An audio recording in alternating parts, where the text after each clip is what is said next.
Mexico के मशरकी जंगलों की गहराइयों में एक ऐसी जगह छुपी है जहां हर तरफ दरख्त ही दरख्त नजर आते हैं, लेकिन इन घने जंगलों के बीच एक रास्ता है जो पहाड़ों के दरमियान से गुजरता हुआ जमीन के अंदर जाता है। क्या इस रास्ते पर कोई ऐसी बात है जो हमेशा से छुपी रही? एक टीम ने डिसाइड किया कि वो इस राज को समझने के लिए अंदर जाएगी, लेकिन जो उन्होंने वहां देखा शायद ही उन्होंने कभी सोचा था। एक अंधेरी और तंग सुरंग, सिर्फ टॉर्चेस की रोशनी से दिखाई देने वाली दीवारें और एक ऐसी जगह जिसे देखकर उनका दिल तेज धड़कने लगा। ये सिर्फ सुरंग नहीं थी, ये एक सीक्रेट से भरा हुआ राज था जो हजारों सालों से छुपा हुआ था। बोल्ड फ्यूजन में खुशामदीद। अगर आपको भी मिस्ट्रीज और सीक्रेट्स पसंद हैं तो बोल्ड फ्यूजन को सब्सक्राइब करें। जंगल के बीच 230 फीट नीचे ये सुरंग ऐसी जगह की तरफ जा रही थी जिसे शायद किसी ने कभी एक्सप्लोर नहीं किया था। पहले कुछ न दिखा, लेकिन फिर एक सीक्रेट चैम्बर का पता चला। उसकी एंट्रेंस एक बड़े पत्थर से ब्लॉक की गई थी। सवाल ये था, ये चैम्बर यहाँ किसने बनाया था? सबसे अहम बात कि इसे सील क्यों किया गया था? ये जंगल म्यान सिविलाइजेशन का हिस्सा था, एक ऐसी सिविलाइजेशन जो सिर्फ अपनी अजीम तरीन पिरामिड्स और शानदार शहरों की वजह से नहीं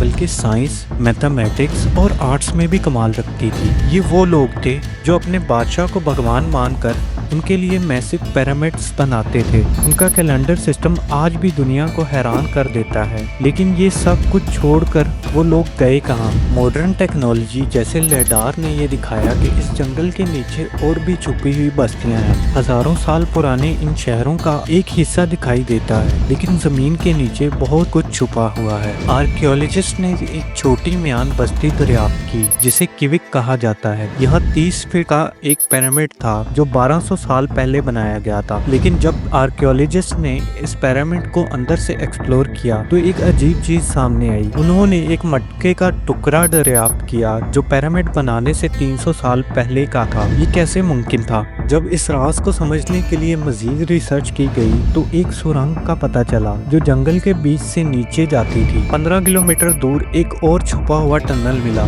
जो अंदर एक सीक्रेट चैम्बर तक जाता था। जब इसे एक्सप्लोर किया गया तो वहाँ जैगुआर का 3D नक्श, पेंटिंग्स और पुराने टॉर्चेस मिले जो एशियन लोगों की इबादत का हिस्सा थी। ये पेंटिंग्स म्यान सिविलाइजेशन के आने से भी 800 साल पहले की थी, जो ये साबित करता है कि म्यान से पहले भी यहाँ एक सिविलाइजेशन थी जो म्यान से मिलती जुलती थी। उनके रहने का तरीका, उनके रसूमात, सब कुछ म्यान से मिलता था। सवाल ये है, अगर म्यान पहले नहीं आए थे तो क्या वो इस सिविलाइजेशन से सीखने आए थे? क्या वो असल में इन्हीं लोगों की नई नस्ल थे? और सबसे बड़ा सवाल अभी भी बाकी है, म्यान्स जो इतनी पावरफुल सिविलाइजेशन थे उनका अंजाम क्या हुआ? वो एकदम से कैसे गायब हो गए? ये एक ऐसी मिस्ट्री है जो आज भी दुनिया को हैरान किए हुए है। अगर आपको ये वीडियो पसंद आई तो लाइक जरूर करें, और अगर आप ऐसे ही माइंड ब्लोइंग मिस्ट्रीज एक्सप्लोर करना चाहते हैं तो बोल्ड फ्यूजन को सब्सक्राइब करें।